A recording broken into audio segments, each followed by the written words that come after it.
Yan, ang ganda ng balot ni Kuya Tata, oh. Quality sa halagang 10 piso lang po yan. Dito yan sa Manats Vegetable po. Makakakuha kayo ng idea. Kasi itapon nyo po yung mga ginayat na yung mga malapit na masirang gulay. Tapon yung ginayat. Mali. Ayan, ito yung mga malapit na masirang gulay. Eh, dito namin tinatambag.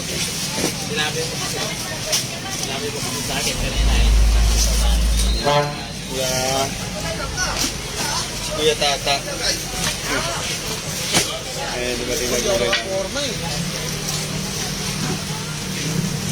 Ito naman yung gawa ni Kuya Darwin.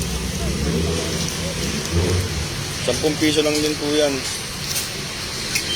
Quality. Si Kuya Darwin ay nag-asa. Okay, kaway Kuya Darwin. Ay hello po, Tulokoy Vlog.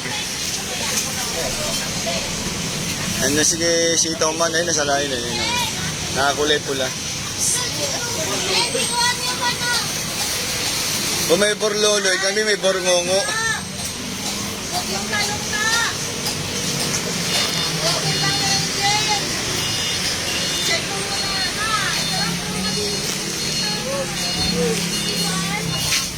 Asa na ba si bakla?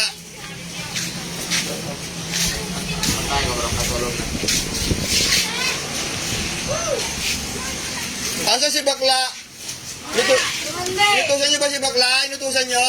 Kaya, sinabi ko siya na ako magugas. Siya yung pumunta. Ikaw ang pumunta doon maghugas ng pinggan?